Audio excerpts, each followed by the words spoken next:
Hello everyone and welcome back to a brand new podcast, episode 59, I think, of Knowing Wheel. I would know what episode it is if we were recording this on a Monday.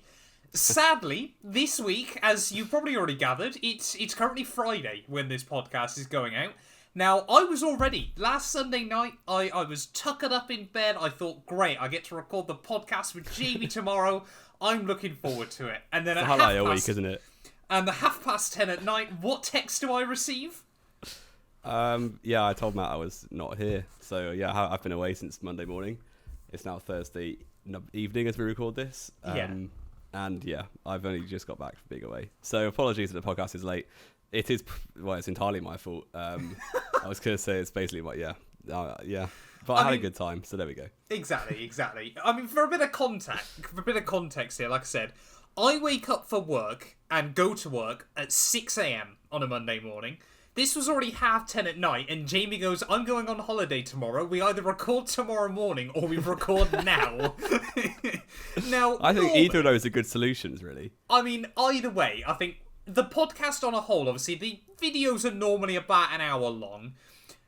Generally, I think the whole process takes about 3 hours for me. Well, we spend about another hour just talking. Yeah, there's about half an hour of notes planning, about an hour of rambling, obviously an hour show, and then obviously I've got to edit it, upload it, do clips, everything like that. So it was not going to happen on Sunday night or at 3 a.m. on Monday morning. No. So yeah, we are going to completely blame Jamie for that one. Let's try and get it back on track then. Ready for this week, of course. If you're new around here as well and you do go on to enjoy, make sure you check out this, the Spotify playlist. That'll be linked down below if you're watching this on YouTube. Check out Bybit as well if you're interested. Formula One merch. We've also got Manscaped, the podcast clips, everything like that. There's so much to go check out now. We're living the dream at the moment on the channel. And have I forgotten anything, Jamie, as my PA? I don't think you did, actually. So no, well done. I've done pretty well this week. Let's get in, though, to the Azerbaijan Grand Prix weekend. Of course, we are well aware. It's Canada today. It starts. Yeah, pretty much in a few hours, Canada starts. So, although we're going to run through last weekend, it'll probably be a bit more of a rattle through procedures because, of course, it was near enough a week old now, and everyone, of course, knows what happened. But before we even got to the Azerbaijan Grand Prix, Jamie, Williams got a fine for spending too much money, which is quite impressive. Yeah, and it's also, how's that going to help? Because now they've spent more money. So, it's weird. I don't know. I haven't really looked into how the budget cap is getting, it's inflation, isn't it? Yeah. Yeah, I suppose. I don't know how it's getting enforced, really, but if they're keeping track of, spend now, rather than just at the end of the year if you spent over, whatever it is, $50 million. 50? 150? How much is it? 150. Well, I was going to say $50 million. That's like HRT's budget. Yeah, so I don't know how they've already broken that, because they surely haven't gone over the whole limit, and I didn't know they were enforcing it. I'm guessing they've used more of a quota than they should have been allowed to. Maybe, yeah. But, I mean, in many ways, it's probably quite a good thing, actually, isn't it? Because you think Williams, I would have expected them to go, right, we've got $150 million we can spend this year, and Doralton Capital go, they break the piggy bank with the hammer, and there's 62 pence in there for their 2022 car. So I guess it's reassuring that Williams are in a position where they could spend more money. Yeah. It's a shame the car pace isn't proving it still. No, neither are, one of the drivers, but... No, we'll discuss that later on. We'll discuss that definitely later on. Of course, the other big talking point, though, as has been for a lot of the year so far, was, Baku is pretty well known for a huge 2-kilometre front straight. What's that going to do to the porpoising? And safe to say, for some drivers, it didn't go particularly well by the end of the weekend. No. But again, we'll talk about that a little bit further on into the episode. Of course, as well, Baku this weekend, we were leading up Hamilton. 15 years since that first race victory back in Canada, Jamie. I remember it like it was yesterday. Wow, I don't remember that race, but... Do you not? It was the same race where Takuma Sato in a Super Aguri overtook Fernando Alonso. Yeah. And Davidson should have been on the podium, but he hit a groundhog in another Super Aguri, so he had to retire. Was he meant to be on the podium? I know they were pretty quick that weekend. He was ahead of Wirtz, and Wirtz came third that race. Yes, he did, because that was just, obviously, you had, as well, the massive Robert Kubica crash. I think that's the big thing a lot of people remember as well from the Canadian Grand Prix. But that weekend was just carnage. Yeah, completely. I mean, it was 2 cars disqualified for ignoring the red light at the pit lane. Yes, yeah, the last 2 disqualifications, if I remember correctly. That's not due to that reason, probably, but not. No one's been disqualified from an F1 race since, I don't think. What, black flagged mid-race? Yeah. Okay, I understand. Like, definitely people have been disqualified after the race. Post-race, yes. Like, so many times. Yeah. But during a race, that's the last time black flags have been used, isn't it? Fair. Back when they used to be really, really strict on the pit stop procedures. We have gone very off course immediately. Very off tangent immediately. Let's bring it back into Baku then, Jamie. Of course, as well, Pride Month this month, Mm-hmm. We all love a bit of rainbows on the cars. Alpine rocking some on the rear wing. I love as well the Mercedes style that they're featuring over the next few really Grand cool, Prix. actually, yeah. And I think very, very important they do that at a track like Baku as well. In Azerbaijan, yeah. Very... Hamilton's very good at that sort of thing, isn't he? With his helmet for Qatar and Saudi last year as well. So yeah, raising awareness, important.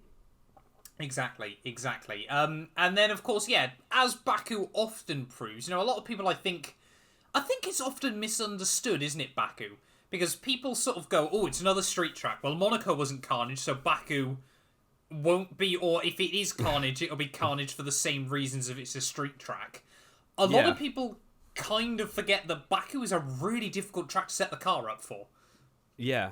And it can be really hit and miss with whether races are good or bad. Yes. Like, we see it in F2 a lot over the, quite often at most F2 street tracks anyway, it's either completely dead or the moment there's one safety car restart, everything goes mental because they're not very good at safety car restarts. So it's kind of the same in Baku, because even back in 2018, it wasn't a particularly good race until there was a crash and then everything kicked off. So, but that's kind of happened every year though, isn't it? Yeah. So this year, obviously, it's 6 days late or 5 days late. So we all know it wasn't a particularly brilliant race. No. Because there was no first crash, so we just kept basically how it was. So yeah, unfortunate. Yeah, exactly. And I mean, just a quick mention, obviously, of F2. Unfortunately, this weekend I couldn't watch any of the races. I did, however, see Ralph Boschung try to pull out a GTA move. Oh, that was insane. He should be getting so many penalty points for that. That was mad. And he's got, 100 races in F2 or something? He's the most experienced driver in F2 now, isn't he? And he literally put 2 drivers in a wall without even thinking about it in the exit of turn 1. It was very I don't think scary. He did it on purpose. Well, it looked like it was either a massive lack of awareness or it was deliberate trying to run him out of road and forgot that there was a barrier sticking out. I don't know. I think the one I saw, it looked like he was understeering a little bit and then he got kind of stuck to the car on the outside and then couldn't do a lot else. Yeah, maybe. But Bollock Bassi was fine, luckily. Yes, But yeah, not the best driving from Ralph Boschung. Bollock Bassi's dad, on the other hand, wasn't fine. No, he was very annoyed, wasn't he? Yeah, a very angry man. Yeah. But where were we? We were talking about free practice, though. Yeah. Exactly. I think, again, a lot of people sort of misunderstand. Baku is a really odd track because obviously you need low downforce for that huge straight. But then that makes all of the corners incredibly difficult because there's not really many high-speed corners, especially around, obviously, the first half of the lap. Really, the only high-speed corners you've got is, turn 13, 14, and then the final 2 corners. Every other corner around here is pretty low speed, and that 13, makes it 14, very difficult. All 4 of those corners are completely flat, basically. So they're not really corners. It's just low speed 90 degrees, or you're flat out. So it's difficult to get on top of. And we saw many different approaches taken. Particularly what Alpine sticks out to me is they just set up a dragster for the whole race weekend and were very annoying to a lot of drivers during the race because they, even without DRS, they were just still matching the speed of the car behind them with DRS. El Plan. Yeah, it was very interesting tactics from Alpine, but fair play. I mean, the clip I saw, I think it was Friday. I think it was Pierre Gasly was following Alonso out of the final couple of corners. He's got the DRS on him. He's starting to gain a little bit. They then get out into the straight, and Alonso just pulls away. And Gasly's got the slipstream, got the DRS, and Alonso's just sodding off down the straight. Yeah, it's pretty mad. It's incredible. It's an absolute rocket ship, but they were so slow in the corners as well. Oh, yeah. Yeah, exactly. But yeah, I mean, free practice, though, nothing I mean, you get sort of the typical, someone grazes the wall. I think the only really sort of quite funny thing, to be honest, was Alex Albon somehow managing to crash in a straight line. Yeah, he just completely lost concentration. Was looking at his steering wheel. Next thing, he's grazed the wall on the the entry of turn 18. Is that? Yes. Yeah. Yeah, which is not even league races do that. So, I mean, it depends what leagues you're looking at. I guess I'm sure it's happened before. Oh yeah, but there yeah. You go. I'm pretty certain, Jamie, I almost did it in a league race once, to be completely honest with you. Fair.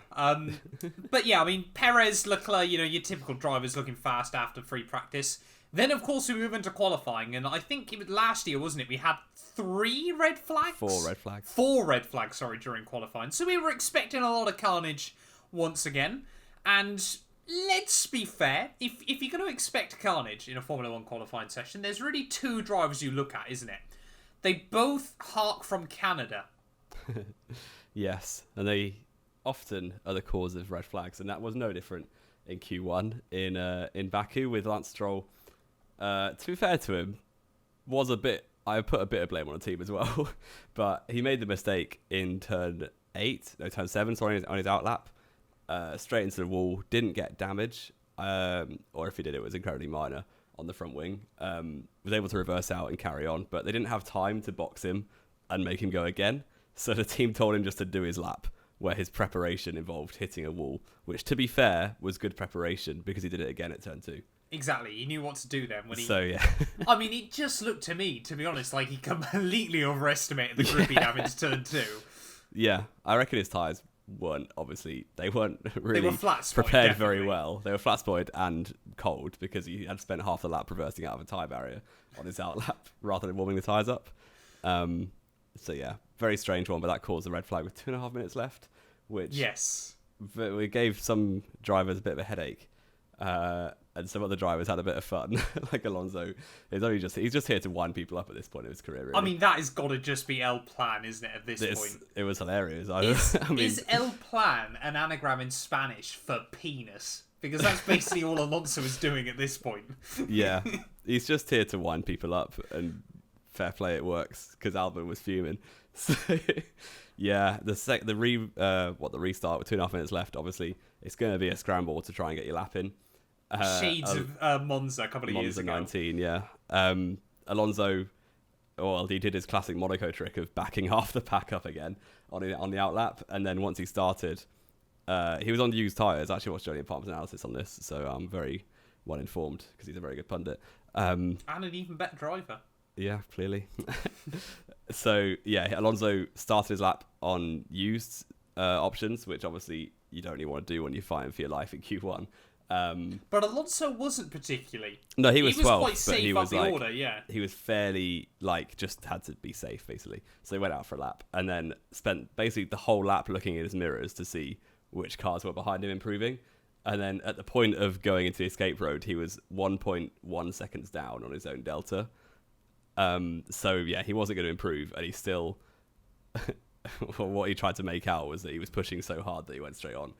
A la Nico Rosberg back in Monaco. I mean, it was an awful acting job when he didn't even lock up at all. He just oh no, I can't make it. He just kind of jiggled the steering wheel around. I was honestly amazed because let's be fair, if that was Hamilton, if that was Verstappen, if that was Charles Leclerc, if that was anyone important, they would have been absolutely destroyed by F1 fans, pundits, and things like that. But because I genuinely think. Obviously, it's a long time ago, but the 2006 Monaco was less obvious of this. Action. Yeah, I was going to say the same thing. And Schumacher thing. got shoved to the back of the grid back then when the FIA were run by Ferrari and Schumacher still got penalised. Yeah. I mean, it was very... I don't know how he got away with it. And I mean, I think the best thing about it as well was his interview afterwards, wasn't it? What did he say? I didn't see that. Can you tell us what happened? He went, I made a mistake. And then just walks off. Oh, what a guy. Alonso is very funny at this point. He's just here for the vibes only. Literally, El Plan this year, it just seems to be get in people's way and upset Mercedes as much as possible. Oh, another thing. I don't know if it's in the notes. I haven't checked. Before Baku this was, every team, or every driver, voted on whether the FIA should step in on porpoising or not. it was a unanimous decision that the FIA should do something about porpoising. Apart from one driver, Fernando Alonso was that driver. Yeah, Alonso's like, yeah, don't care. He's like, nah, Hamilton's back can do one. Hamilton probably does have a bad back carrying Alonso back in 07. Wow. Anyway, We'll move on from that one. We'll move on from that one. So yeah, Alonso unleashes L plan means no one can improve, so he safely makes it through into Q2 there. So it was your fairly typical drivers, both Haas, both Williams, and Lance Stroll, of course, after stacking it out in Q1. Q2 had less sort of drama. You had Sebastian Vettel making a very similar mistake, actually, to Sir Lancelot there. Ended up going down at turn 15, wasn't it? Thought he had a brake-by-wire failure, but that wasn't the case. It looked like he missed his braking point. And yeah, just then, of course, had a brake-by-wire failure because the car won't... Aston Martin did explain it, but obviously the car then won't do certain things when it's at too low a speed. And then, yeah, unfortunately, that was both McLaren's, both Alfa Romeo's and Ocon out in Q2. Got to give a shout-out, though, here, Jamie. Zhou Guanyu, miles quicker than Bottas throughout the entirety of the weekend. I'm clipping. I'm watching this replay. I mean, I know wheel, Jamie, and that's a straight fact. Bottas this weekend was just not there, and Zhou Guanyu wasn't on it. I absolutely loved it. Zhou was really quick all weekend, up until the point where his car stopped working, which we'll get onto later. Yes, But yeah, it's been difficult for me to not defend him, but like the gap in qualifying especially has been quite outrageous at some points. But he is a rookie, and Bottas is obviously a very good qualifier. Yep. But it's nice to see Zhou actually be on top of the car from the get-go and really show that he's got some potential, some like his ability to be there is actually good, because up until this point it's been like, yeah, he's decent, but he's clearly a long way off Bottas. Yes, yeah. And because of that, it now just means one driver this year is yet to out-qualify their teammate. Is that Leclerc and Sainz? Yeah. Yes, it is. Wow. I mean, Latifi's is a bit eggy because, of course, I'm pretty certain it's just Albon's disqualification. Yeah. So Latifi's been absolutely saved there. And then we got into Q3, of course. And again, I don't think it was a major surprise, was it? Particularly Q3. No. I mean, it was interesting, don't get me wrong. But like we said, this was a week ago now, so we're just going to quickly run through it. Leclerc did end up going fastest ahead of both Red Bulls there. But it looked like Red Bull, as we've often seen this year, with a track with long straights, Red Bull have just got better race pace. Sainz P4 there, maybe acting as a rear gunner, ahead of Russell, Gasly, Lewis, Tsunoda, Seb, and Fernando Alonso are rounding out the top 10 there. So AlphaTauri, I was looking at them thinking... Yeah, they were good. This could be a spicy race, because they've got a very, very good car, top-end speed. Another thing, it was the first time since the back end of 2018, since Verstappen was last out-qualified by a teammate twice in a row. Yes. That's a fun fact for you. I was going to say, if you said out-qualified, because obviously I thought Monaco and Jeddah. Checo this year. I'm loving it so far. Fair play. I'm loving it so far. Then, of course, we move into Sunday, Jamie. And before the racing had even got going, Nicholas Latifi got a penalty.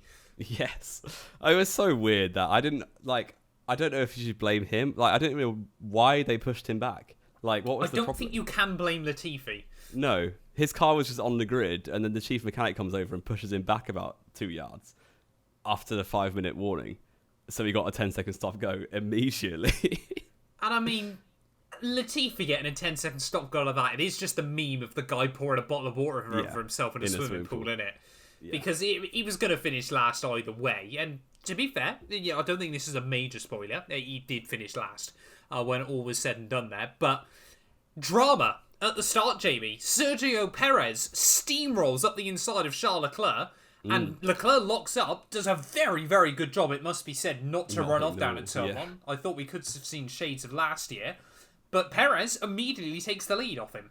Yeah, the first time that the leader swapped hands before turn 1 in Baku ever. The first time the leader swapped hands in the first lap in Baku ever. Wow, I didn't know that. Every time before now, Pole has led the end of the first lap. Yeah, last year it was only that one lap. By the end of lap 2, Leclerc wasn't leading anymore. Yep. But there we go. But yeah, I mean, even more impressively though, everyone survived the start. A fairly undramatic start in Baku. Who would have thought we saw that coming? Yeah, and it kind of immediately died down a little bit. Obviously, we're waiting until lap 3 before anything happens for DRS anyway. Yes, yeah. but it wasn't the most entertaining start. All the gaps it was shaded to 2021, where the gaps just immediately go to like 2 seconds each. Yeah. Until lap 9, when we all think Sainz has done a Sainz and gone looking for some gravel and not found any. But unfortunately for him, it was a mechanical problem. So yeah, 4th place to 0 points again for what is 3rd DNF of the season. Yep. Which is in 8 races, not where you want to be really. So unfortunately for Sainz, I think it's brake by wire or something. No, it was a hydraulics failure in the end. Yeah. If you'd read the podcast notes, I do actually have it right there for you. Unlucky. Yeah, so one Ferrari out already, as we saw in Spain, where another mechanical DNF there, and another one in Baku, and obviously later on in the race, a third one in 4 races. Yes, yeah. Or 3 races. No, Spain, Monaco. Yeah. Yeah, third one in 3 races, isn't it? Which is not the best when at the start of the year it was all about Red Bull being terrible on reliability, but how the turntables, as they say. I can't work out if you're trying to make a reference there to The Office. Oh, I am, but I've never seen The Office. Okay, that's but fine. I do know the reference, so there we go. But yeah, I mean, so obviously, Sainz down the escape road at turn 4, that brings out the virtual safety car, and this is where I thought, Leclerc lost that lead off the start. You think maybe now he can battle it up against the Red Bulls still, because he pits under the VSC onto a set of hards, whereas both Red Bulls stay out. It also meant Sebastian Vettel jumped Hamilton in the pit lane because both Mercedes boxed as well. And it looked like, a lot of people had gone onto the hard tyres. Had Red Bull thrown it away early on, we'll find out in just a minute. I did think at that point that Leclerc had got the upper hand because, well, from what I know in any league racing or back in the day, the hard tyres go forever at Baku. There's not much tyre wear. Not quite this weekend. No. Everyone was saying 40 laps was going to be brave. Yeah, but Leclerc effectively got a cheap pit stop. He was only about 10 seconds behind the Red Bulls. Yes. And I thought if there was no more VSCs, no more safety cars, Leclerc was going to win because the Red Bulls were going to come out so far behind on the same set of tyres, just a lot younger. I think it could have... I sort of had in my head it was either going to go one or 2 ways. Either Leclerc then gets a 10-second lead, they spend a couple of laps taking a bit of time out of him, and then the pace just levels out.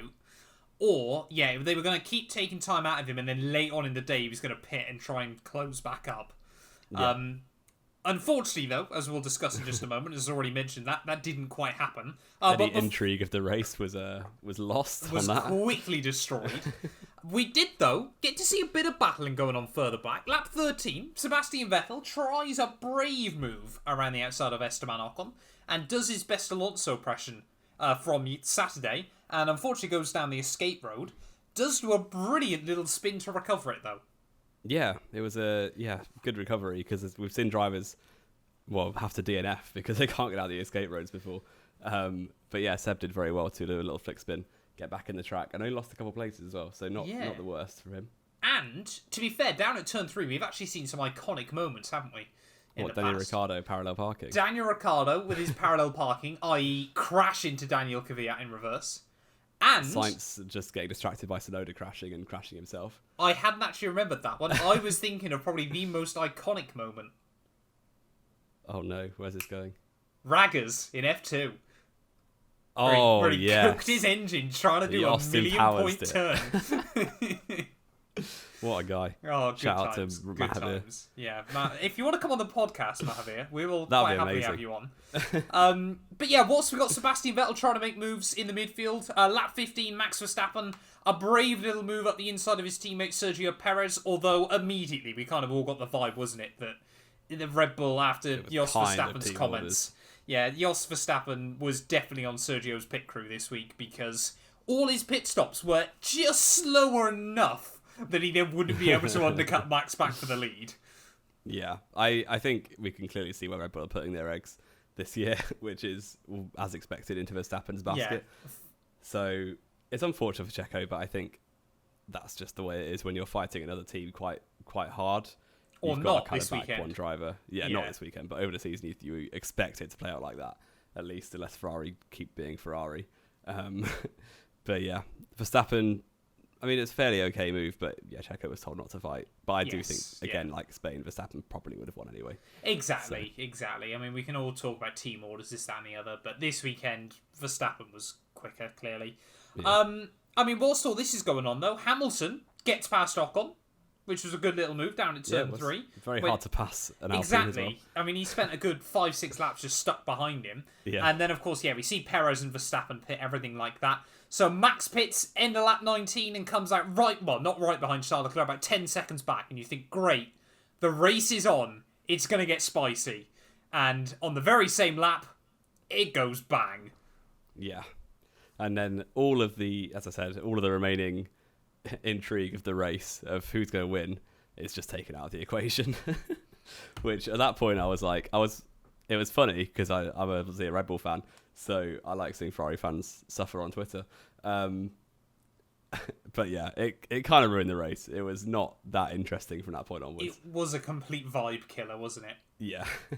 It was like, oh, I guess that's that with 30 laps to go. Yes, Like, yeah.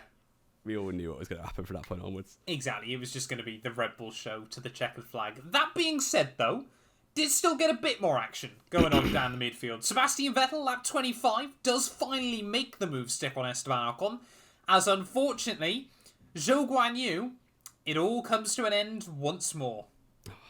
I'm very, very sad still. Even I felt gutted for him this weekend, I'll be honest. He was behind Vettel. He was the next car to overtake Ocon, who was I think he was out of sync with pit stops. Yes. But yeah, Joe was the next car to overtake Ocon. It's right behind Vettel.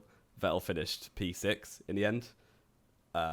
There's no reason why Joe couldn't repass Vettel as well. Even so, P7, P6. Well, he didn't have a car that worked. That was the reason why. That was the main problem, really. But yeah, it's so unfortunate because this was the most obvious opportunity for points, but he had the same in Miami. And what was the other race he broke? Spain, he broke down as well, both on the fringes of the points, like 12th, 13th. Yeah. Those it could have been if things went right, he could have got points. If things went right for him, he could have got points. This one, he absolutely would have got P7 at least, I think. Yeah. So, I think as well, wasn't it? This should have probably been his breakthrough weekend, shouldn't it? Yeah, a bit like what Leclerc had in his rookie season. Like Baku, yeah. Baku, yeah. Yeah, exactly. It should have been another sour repeat there, But you know what? He will come back stronger, and I back him for Canada. We'll wait and see whether he'll come back stronger than Bottas again. That opportunity, that ship might have sailed now for this year. Well, that's it. Career done. No, not like that. But I think this was definitely an outlier of where it's clear of Bottas. Then, of course, we see Lewis Hamilton jump Daniel Ricciardo, who's way out of sync with the rest of the field, running up in P5 there. He must have had a nosebleed running that high up the order. As then, our fourth Ferrari failure of the race. Oh, dearie me. My third fantasy driver to have a mechanical retirement, as K-Mag breaks down going out of the castle section. Wasn't a great day for my fantasy team, really, as we'll come on to later. Not good, really, for them. Did you find out what our pit lane reporter said what that issue was? I think it was, again, just another engine failure. I think Zhou's was something slightly different. But K-Mag's was just, another engine failure. And to be honest, really from then, most of the race got pretty boring, didn't it? Like we said. Yeah. Now, after we had those couple more failures. I was just scrolling Twitter, making some banging tweets. Follow me on Twitter. I wouldn't recommend it. I mean, Jamie, your Twitter @ is linked in every single one of these videos, so if you're not already gaining a lot of followers, I'm not convinced that cheeky plug's going to do you any favours. No, it won't make a difference at this point. I guess, the only sort of other fun thing that happened then, really, wasn't it? Well, two fun things, was Yuki Tsunoda and his whole DRS gate. Yeah, that was such a weird failure, because his rear wing literally split in half, and only half of it open with DRS, which is obviously a technical, failure. That's a meatball flag, if ever I've seen one. Yeah, got the meatball flag from the FIA, the black and orange disc one. Had to pit, and then instead of just, retiring him, since he was by the time he was going to pit anyway, he was going to be out of the points quite comfortably, they decided to put some gaffer tape on it and send him on his way. And make sure they sent him on his way before an FIA delegate got to the car to have a look, which I thought was hilarious. Which, to be fair to them, it didn't break after that. So gaffer tape sales through the roof. Exactly. It's strong enough to withstand 200 miles an hour. It's a complete throwback, isn't it? I want to say it was Red Bull Suzuka 2009 Yes. When they the had headrest. to gather tape down Mark Webber's headrest, wasn't it? Why I Twice know in that. 3 laps. Yeah. Why I know that, whoever knows. But yeah, that was like the last time I can sort of remember gaffer tape. I wasn't gaffer tape, but it was DRS failure. Bahrain 2013 for Alonso. Yes. Where he had to pit on lap 2 for a DRS failure. They closed the flap but didn't secure it. He then opens it again and it breaks again, so he pits again. And they just push it flat, and he's told not to use it. But yeah, so just don't touch DRS it. failures. There's always just something quite funny about them. I don't know what it is. It happens all the time on the F1 game, and to be fair, it has happened now twice this year. Well, Max Suzuka Verstappen's 2017, Hulkenberg Suzuka 2017 got stuck open. Of course, you can remember a Hulkenberg. I can remember that one. Yeah, he was on for points there. Shock. Wasn't on for a podium though. Not so shocking. Ricciardo in testing for his first season in Renault, where he opened the DRS flap and it just flew off. Do you remember that? Yes, I do remember that one. Yeah, that was some fun times. We love a DRS failure, but We know unfortunately, far too many DRS failures. because he was actually on for points. To be fair to him, Yes. AlphaTauri, as he said, doing very well. I think he was on for 6th. He would have been sort of 7th or 8th, yeah. thereabout. He was in that battle, wasn't he? Yeah, between a lot of those drivers, and then really sort of the last thing we had on the notes was Hamilton had to pit again onto fresh tyres later on in the race. Was That was not VSC, happy. wasn't it? Yeah, under another VSC. And then Latifi, who's already way behind everyone after serving his penalty on lap 1, gets another penalty for ignoring blue flags. Yeah, the classic. Which was Just quite Latifi funny. things. Exactly. But that meant then, when all was said and done in Azerbaijan, Max Verstappen won the Grand Prix ahead of Sergio Perez, and George Russell bagging another podium for Mercedes. Yeah. He's now just 16 points behind Leclerc in the championship. Yeah. Still no finishes outside the top 5. He's going for a proper J183 league racing campaign. Oh, if he somehow manages to put himself in title contention through all this, he's kind of going to be mad, isn't it? Yeah, 0 wins, only finishing 3rd, 4th or 5th. We love that from George. What a season by George. Fair play to him, though. He's getting the job done. Hamilton did finish P4, though, with an absolutely destroyed back. And an Oscar on the way for the way he got out of the car. Yes, I must admit, I'm a big Hamilton fan. We're not going to argue against that. But I did wonder whether there might have been a little bit of dramatization. Like, I don't like this guy's a professional athlete. Like the other 19 drivers. But obviously porpoising. Well, Russell was porpoising equally as much. Other drivers had less. He wasn't porpoising as much. No, it's true. But there's no way that one driver's back is in pieces and the rest of them can get out the car fine. I just don't buy it. I think it's a very fine line, isn't it, Jamie? Because we say this, but we both completely understand, it is a big potential safety risk. Oh, yeah, absolutely. There was the footage as well. I don't know if you saw Hamilton trying to go through the final chicane, and the car almost completely breaks free from underneath it as it porpoises. It's an issue that desperately needs to get sorted, which we will be discussing in just a few minutes. But yeah, you wonder sort of whether there is a little bit of gamesmanship coming from Mercedes, so the FIA do fix it in a way that works for them. Yeah. But yeah, Hamilton came through P4 though, so another solid haul of points for Mercedes. Gasly 5th, Seb 6th. Got to give him credit there. He has Since we rinsed him after Australia, he's been on a fine run of form. Alonso 7th, Daniel Ricciardo, Lando Norris, after having by far and away the slowest car down the straights, made the strategy work there. Yeah, super weird team orders at McLaren this weekend as well. I think they were just trying to make everyone happy and ended up upsetting everyone, didn't they? Yeah, but Ricciardo's back with his P8. The fans can breathe a sigh of relief. Yeah, he's definitely not going to leave now. And then, Esteban Ocon rounding out the top 10 there. So if Zhou Guanyu was going to sit behind Ocon all day, where was this P7 you were on about? Well, he was behind Vettel and Ocon started to pit. So okay. Well, we'll believe you for now. And that result then meant Max Verstappen now has the most podiums ever for Red Bull. Which seems insane to me.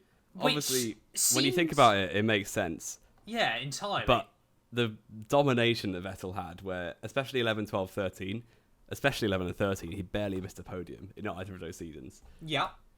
And that seems like that for at the time when we were kids felt like such a long period of Sebastian Vettel domination. Yes. And the fact that Verstappen has now had one title challenging season and this is his second, and he's already equaled the number of podiums. It just shows, I think, just how good he was in like 18, 19, 20, just picking up podiums all the time. Well, 20, he was basically guaranteed a podium every race. Yeah, 20 was such a weird year. 20 was just the Hambot Ver season.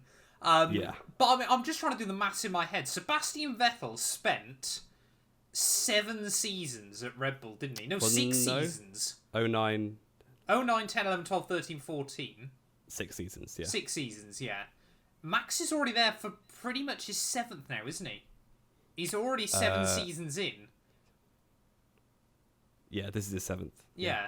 So it's actually not that surprising, to be honest, to me. Yeah, in but many in my ways. head, the Red Bull. Yeah, no, exactly. When you sort of read that stat, you think that's Yeah. incredible. But then when you actually sort of do a bit of a deeper dive, I mean, And the seasons are longer now, obviously, and everything. Exactly. So. And I mean, there was even more discussion this week, wasn't it, now? Because obviously he's the youngest driver to hit 25 wins and all this, that, and the other. But that's a conversation for another day.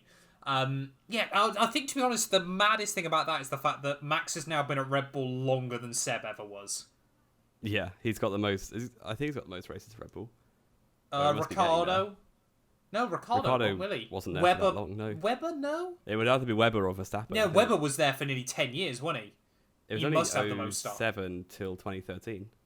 Was he there? Oh, I thought he was there from 06. No, it was DC and. Yeah, it was Clean, wasn't it? Yeah, 06. Yeah, no, it was only 07 to 013. Yeah, fair enough. Max must be right there then for most Red Bull starts. And he's only 24 years old. Yeah, and he's going to be there for the rest of his career, which is kind of insane. I do really wonder whether this will completely shift the narrative of drivers retiring in their early or mid-30s in the future. Nah, Max will go forever. Yeah, but he doesn't want to. He's already said he don't want to. to. Which I wonder if there's a lot of that playing up to the fact that if he doesn't beat Hamilton's records with the potential to have a 20-year career, then he can just go, well, I never really was that interested. Because, let's be fair, they're all Formula 1 drivers. They all want to win every world title they possibly can. But again, that's a discussion for another day. Driver of the day then, Jamie. Hamilton won the official vote, which I was quite happy with, and I don't think he didn't deserve it. I think he was certainly... He didn't deserve it any less than anyone else, I'd say. Yeah. He drove all right, yeah. There wasn't really a standout candidate. No, exactly. I mean, I actually ran my own driver of the day vote this week on the channel. Let me have a quick look, see if I can find what our results were. I'll just have a look quickly. Yeah, who was your driver of the day, Jamie? I think I would... I think I gave it to Pierre Gasly, to be honest. No bias involved. And I'd shout out Guan Yu Zhou, because he definitely would have been my driver of the day had his car finished. But no, Gasly drove really well. Could have been P4 with a bit more luck or a few less laps in the race. But yeah, drove super well. Definitely king of the midfield. In terms of best of the rest, after the top 3 teams you expect. And never really looked in doubt that he was going to finish the best of the rest all weekend in a car which probably, it maybe was the 4th quickest this weekend, but it usually is nowhere near that. So fair play, Gasly. Yeah, I mean, I'm just having a look quickly through our poll. I was going to say Gasly's a good shout. Zhou Guanyu's a good shout. Seb as well, was a very, very good shout. Yeah. And in fact, in the vote I did, I ran it between Verstappen, Russell, Hamilton, and Vettel. Vettel got 60% of the votes, and this was 16,000 people voted on this. So clearly, I've still got a lot of Seb fanboys. I don't know how. They must not watch the podcast. Yeah, it does make you wonder, doesn't it? They'd have all left if they heard this. And just I dip below 50k again. Yeah. Just immediately.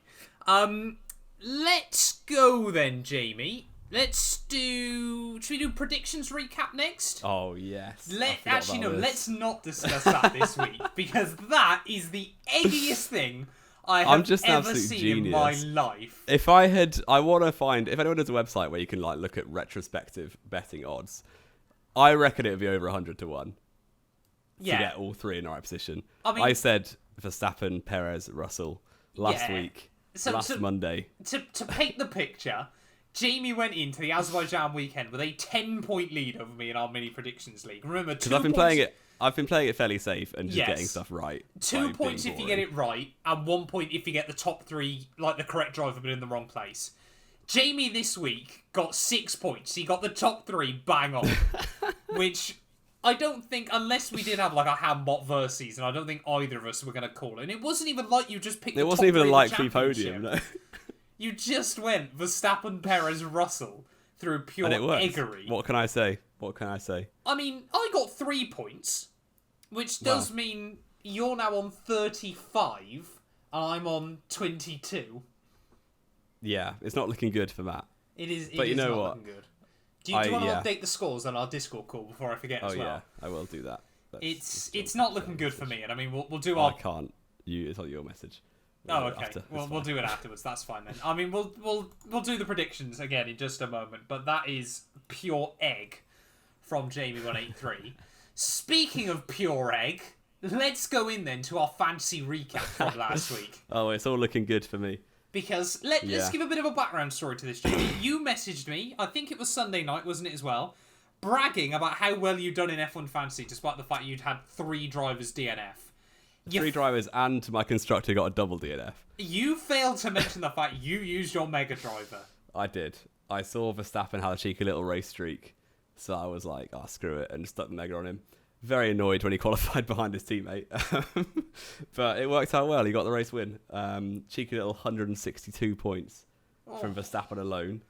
And that's nearly twice as much as my entire team scored. And 188 for the week because the rest of my team had an absolute nightmare. With Gasly did well, for 5th place, fair play. And then Leclerc Turbo, obviously DNF. Guan Yu Zhou, DNF. Magnussen, DNF. Ferrari, double DNF.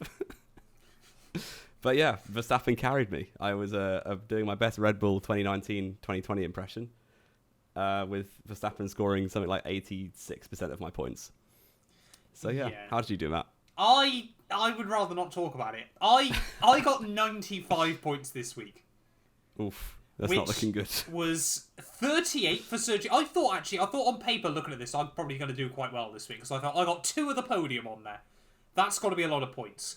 I got 38 for Checo, 34 for George. Fair enough. I also got Albon, who did have a pretty decent race. Yeah, he got me 17 points. Unfortunately, I had Turbo Charles Leclerc, which bagged me 10, Ferrari, which bagged me 3, and K-Mag with -7. 95 points for the week. And the problem is, I'm going to have to use my Mega Driver on Charles Leclerc, and I don't see a weekend where he's going to be able to dominate. No, you're looking at Austria for Verstappen, I think, but I'm going to have to use Verstappen at Austria. That's a whole team upheaval. But yeah, if we have a quick look at the little Azerbaijan rundown. I mean, my risky team got 142. I just want to give a quick shout out to that. I had Turbo Alonso 44, Ricciardo 18, Sainz 0, sadly. Pierre and Lewis both were 26, and I had Aston Martin that netted me a cheeky 28 points. Aston Martin is a team. That must be 0.1% owned. Yeah, well, it's my risky team. Yeah, fair play. Let's find the league. How do I find the league? The top 10 of this week, you're absolute maniacs. If you did well this week, you're just a bit weird. Because to be fair, this is actually quite a good team. I'll take that back. The number 1 of the week had Verstappen Mega. Only geniuses did that. Gasly, like myself, Bottas Turbo, Albon, and Magnussen. So the number 1 still got -7 from K-Mag. And then Red Bull with their little 1-2 getting 77. Which I really want to make the move from Ferrari to Red Bull, but that's a 12 million difference or something. Yeah, I'm after a big reshuffle. It's quite hard. But that was Leora H and Thatcher B on 303 with, I assume, the same team. It was a good week for the Brits. And Zane D as well on 303 with, again, the same team. Exactly, actually. 303 was the highest score. I actually came in your league 173rd. Which would almost be impressive if there weren't people that outscored you without using their Mega.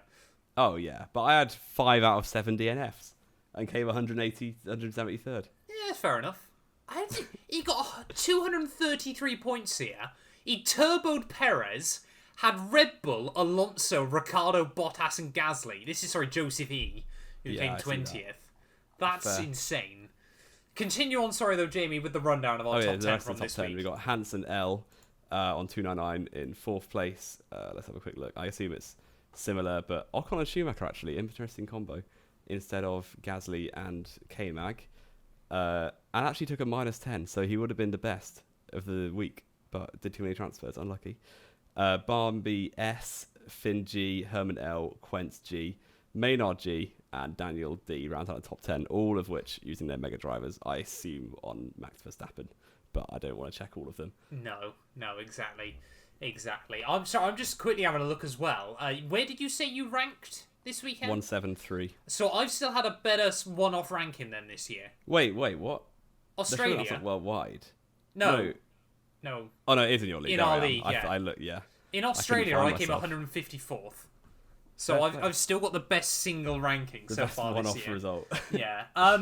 Having a look though at the overall league, Canadians might not be the best drivers in Formula 1, but they're still absolutely dominating the fantasy league. It's a Canada 1-2. Yeah, Larry T on 1,915 points there. He's 116 clear of anyone else in the league, which is pretty much about 2 race weekends for me at the moment.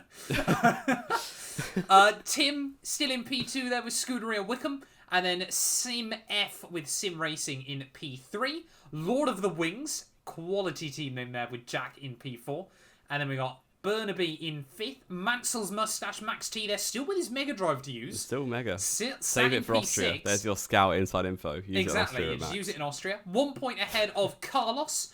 We've then got Sid V, Brad W, and Oliver T still rounding out our top 10 there, Jamie. Where do you rank? Oh, how many points have you got now? We must be very close. Overall, I'm on 1460. So I'm only 58 points behind you, and I've still got a Mega Drive to use. Yeah, but knowing you're Mega Drive for Verstappen and your DNF. Knowing my luck, yes, that is definitely what will happen. So yeah, looking forward to that. I mean, if I nailed my Mega Drive, it's worth like 100 bonus points. Yeah. I could still very easily be sort of... But the thing is, the Mega Drive can be so, like, variance central, because, I was very happy with, obviously, Megaing the race-winning driver. Even though he obviously could have got more points had it been a sprint weekend, had he beaten his teammate in qualifying. Do you get more if it's a sprint weekend? It's like 3 points or something more, so enough. it's not really worth. No. But it wasn't like the most points I could have got, but I'm very happy with 162 from the Mega. Exactly. So can't complain. Yeah, so there we go then. That is our... And what position are you, sorry, in your... 1,100th. Oh, I'm 709. Get done. So there's not many points in it, is there? But you've used your Mega, and I'm still inside the top third, so I'll take that. 4,430 of you now in the league is kind of madness as well. I just want to quickly say, can we get that to 4.5k? Another link in the description for Matt to put in. Exactly. Yeah, it's always in the description, F1 Fantasy. Oh, lovely. It's linked everywhere. Let's then, Jamie, a race rating for Baku. Ooh, it really wasn't good. I didn't enjoy it I enjoyed it because Verstappen won, but that was really the only reason. So I'd give it a little 5 out of 10. I was going to say, it's a bit difficult, isn't it? Because Baku, we kind of always expect it to be carnage as well. But even when you sort of try to look at it as a standard weekend, it wasn't that dramatic. So I think it really wasn't. 5 or a 6 is probably fair at the end of the day. Let's get on then, Jamie. One of the benefits we have had this week of delaying the podcast till Thursday is we have got 3 massive news stories to go through.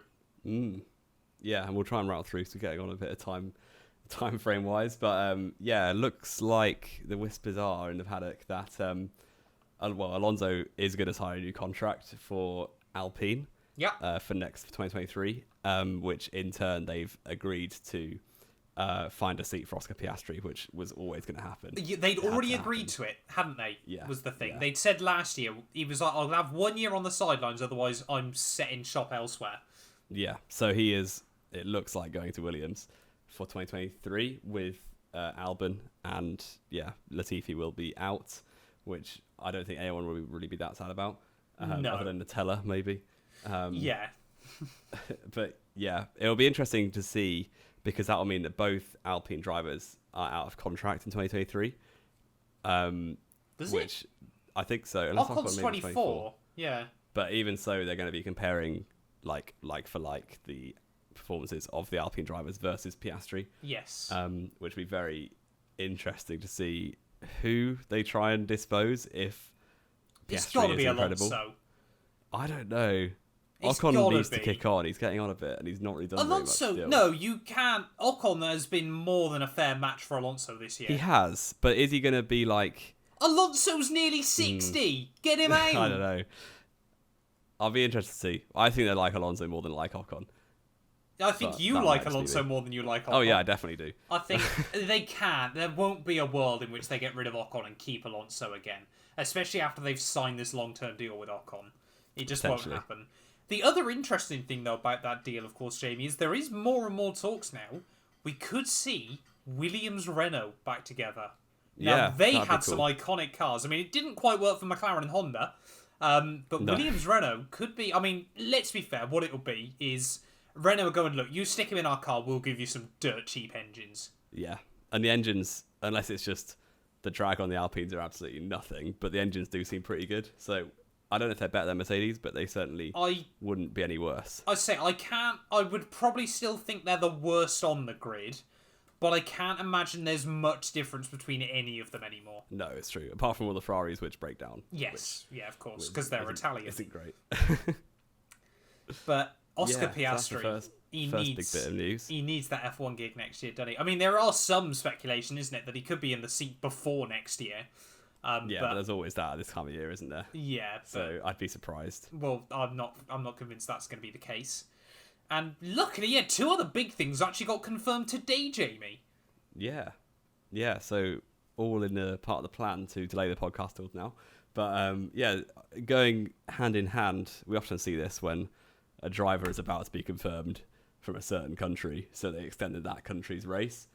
Australia's here until 2035, which is an insane. incredibly long.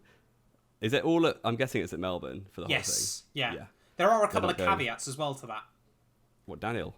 No, not quite. Oh. He's not Australian either. What are the caveats? So they've agreed that, and they've agreed that at least 5 of those Grand Prix, they get the season opener. Oh, nice. That's pretty cool. Which, around New Albert Park, could get spicy. Yeah, Albert Park's decent now, so that should be fun. And it's a nice early morning one, so our expectations will be... Through the roof. We'll just be really happy to see any F1 cars, so if it is a bad race, we're fine. Exactly. Weirdly, though, now I'm not sure how I feel about this. Now, on the one hand, I love it. On the other hand, I hate it. F2 and F3 are going to the land down under. What, you mean those series called European F2 and F3? They're not European F2 and F3. Well, there's no such thing as European F2, and there is already European F3, Jamie. Yeah, I guess. But they are traditionally... Well, Europe and the Middle East. And the Middle East. So we've gone full Eurovision and just added Australia to it as well. So, yeah. I mean, it will be interesting to see different cars at Australia, because obviously we only ever really have F1 and Aussie supercars, which I'm sure you're a fan of, Matt. You can't beat a bit Aussie supercars. They are. So yeah, it'd be cool. But the thing is, they're going to be at such awful times. Obviously, it's good for the Australians and the people in that part of the world, and the people especially at the track. Will be really cool to get more action. But F2 races are going to be like 3 a.m. There's no way people are going to be awake for them in Europe. It's going to be earlier than that, surely. Yeah, because the F1 race is at 6, is it not? So that'll be like maybe 2 a.m. UK time that they start the F2 feature on Sunday morning. And let's not forget, Jamie, there's already ridiculous amounts of talks about trying to save money in F2 and F3, trying to make it more accessible. Yeah. And now they've turned around and gone, right, it costs far too much money to run an F2 car this year, but we're gonna send you all to Australia for no reason. Yeah. I mean, there's surely... we don't know how the inner works. We don't know really how sort of the inner workings are with F2 and F3. But surely now, with the amount of money Liberty are raking in, they've got to start supporting those teams financially. There's got to be an element of they're going to start covering costs here or there. Because the viewership does seem like it's pretty decent. Like, it must be growing, I think. Yes. Because Sky have actually got serious about showing the races now, whereas a couple of years ago they used to cut away. Yeah. They used to cut away to, like, repeat interviews and stuff. Yeah. Mid-race, but there we go. So, yeah, surely they've got to be some support for the teams. I mean, my brain's just sort of wondering, whether we potentially see down the line, I mean, there's more and more discussions in there. I know Zach Brown's been very vocal about this recently when they sort of spoke about Andretti. Could we see even more affiliation and potentially a bit of wiggle room in the budget for teams if they support F2 and F3 teams financially? You'd sort of properly have, a Alpine F2 team or an Alpine F3 team. Yeah. They do a similar thing in football. Yeah. Where, like, you can either give your... Like, there's just a money that goes to the FA, which is the football version of the FIA. Or you can give less money to the FA if you agree to support a lower league team, which effectively would be what the F1 teams could do. If, like, the FIA were like, oh, yeah, you can give us your money, or you can go and support an F2 team, which will help them run better. So That would be a cool thing. I think it's too good an idea for the FIA to implement. I'm just sort of sadly, thinking, but... you imagine like a Ferrari F2 team or something like that. Yeah, well, Prima kind of are. Yeah, I know, obviously, this is the thing, isn't it? You know, Prima Yeah. is basically just Ferrari and your prodigy team, basically. Yeah. You know, you sort of speak, Mercedes and ART are very closely Carlin tied are up. pretty close to Red Bull. Red Bull, yeah, That sort of literally thing. sponsor half the grid most years. Yeah. Everything like that. You know, high tech as well, obviously, because of Mazepin, they had very strong ties with Haas over the last few years. But it really does make you wonder sort of where they can go with it, because let's be fair, if you're a Prima, trying to shift 5 cars to Australia is gonna be a nightmare. Yeah, definitely. Yeah, because I think for the most part they just do it in trucks, surely around Europe. Yeah, it all pretty much is all trucking. Yeah. So they're gonna have to find a plane from somewhere, which might be a bit more difficult than they expect. But there we go. You are so cute.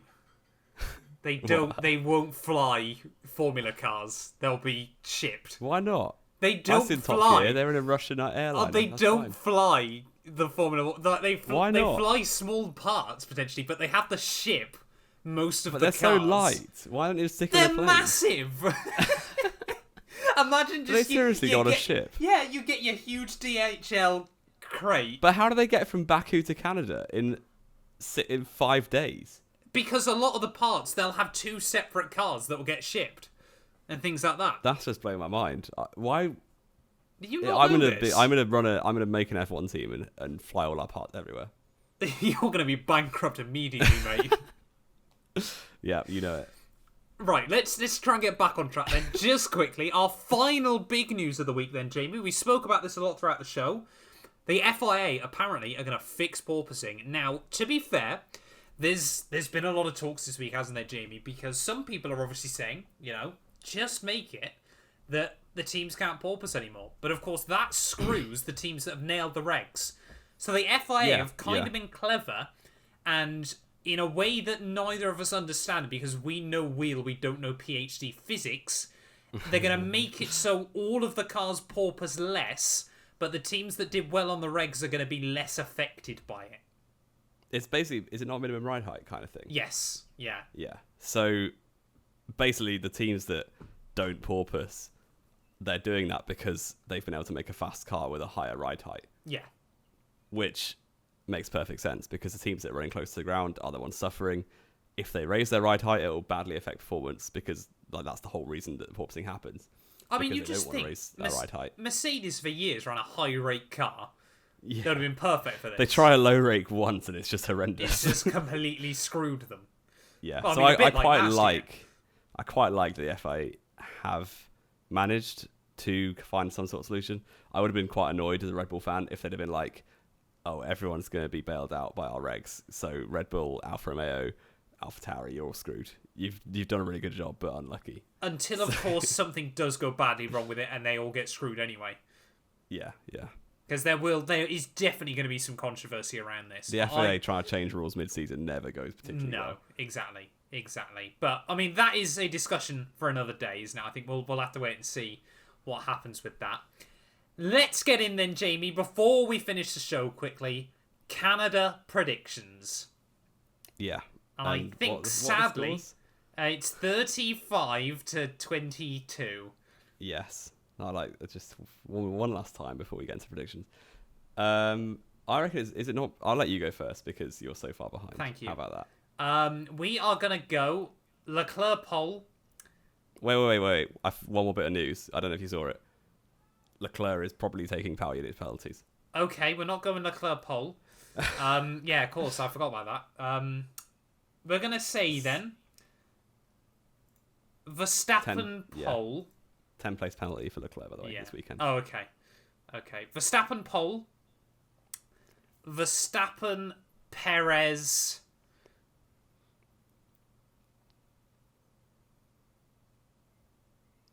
Is that it? Sainz. Just 2 drivers on the podium. Oh, no, Sainz. Okay. I'm gonna say I was really umming and ahhing between Sainz and Russell. Ooh, okay. So we're counting pole as the actual pole position award, not the fastest qualifier. No, we're counting pole as the guy that starts the grid from first. Okay. I really want to say Perez.